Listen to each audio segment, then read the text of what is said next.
In this tutorial, we will understand the working of GSM. It is very interesting and it is very intuitive. When you buy a GSM, you will get certain amount of components given to you along with the purchase. We are going to see one by one and we will explain you what exactly each components are all about. We are using the GSM SIM 900A and this is the main component that we are talking about, the GSM unit. GSM SIM 900A. The next one is antenna which is to be connected. And the next most important thing is the SIM card. You can use any SIM card service provider like Vodafone or Airtel and that's enough. This is for the power supply and we are using 12 volt adapter and this can be 1 amp or 2 amps rating as required. Both will work fine and make sure that you have the power supply adapter properly and the SIM card can be from any service provider as I told you, but it should be functional. The next one is very important for us to understand. For sending the AT commands, we need one of the following UART bridges to be used. The UART bridge can be an Arduino or USB to RS-232 or it can be a TTL dongle. We are going to interface our GSM unit with all the three one after another with showing the results immediately following that. And it's going to be interesting and we are going to see that one by one. Let's insert the SIM card first. We are going to do that right now. Please make sure all these processes are followed meticulously. Open this lock, keep the SIM card in, and this has to be the previous version. The bigger one SIM card, not the nano or the micro SIM cards will fit in here. This has to be the bigger SIM card. Keep it appropriately after inserting it correctly in the slot and you got to lock it. Lock that and that's it. The connection is over. You have kept the SIM card and the board connected right now. What is the next step to do? We need to connect the antenna and the power cable. Can we do that? Yes, it's interesting and easy to do. Just connect it properly and turn it until it gets tightened. And don't break it by tightening it more. It is very gentle and it can be used nicely. The next one is to give the power supply. The 12 volt adapter has to be connected into the power slot as given and this side of it is to be connected to the power supply. You can see that I'm connecting it to the plug point and switch it on. Initially, if you see, it will be flickering faster. You can see that it is not yet connected to the net and so it is flickering faster. It has to be connected to the network and then it will get stabilized and the flickering would go once in 3 seconds like what you could see right now. If it is not connected, it will be flickering fast. Once it is connected to the network, the flickering rate would be slow. Let's interface using RS-232 right now. The RS-232 cable is available in front of you and we are going to use it for interfacing our GSM. And let's see how exactly we do it. And one side of it is USB and another side of it is RS-232 and we have the slots available with the board GSM and we have connected it properly there and another side of it should go to your laptop or your PC and the USB is connected all appropriately. Now please go to your PC and follow the steps that I'm conveying you right now.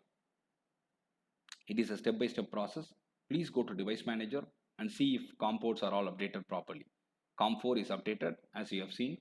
Open Teraterm and select serial. There select COM4 which is what we are going to work with and click OK. Once this is done, 50% of the work is done. Now can we start working with the sending calls?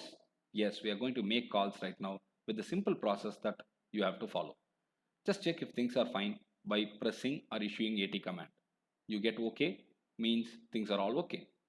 Now we are going to use ATD plus 91 is the country code for India and I'm going to make call to this number and semicolon is very important there without which it won't work. Now if you see you would be getting a call immediately on the phone that I have kept in front of me for the demo purpose and you got the call. And the number from which the call is made is also displayed. That's the SIM card which we have inserted on the GSM module. The easiest way to use it is this and the next one is going to be with the TTL to USB. Now we are going to connect the TTL to USB here and that's going to be very easy as well. Make sure that the connections are all proper by having ground to ground connected and RX to TX and TX to RX respectively at both the ends. And then connect the USB end to the laptop or your PC and once it is done, it's all easy for us to go ahead and use it further.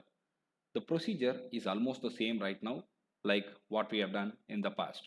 I'm going to go ahead and check if the serial port, if the COM4 is all properly enabled. I mean the COM port is all properly enabled. And then I go to Teraterm, I select serial, and you can see that click it and enable it. Now Teraterm is all available for us to use. Let's first see what can be done. AT, the board is working fine and we can use it.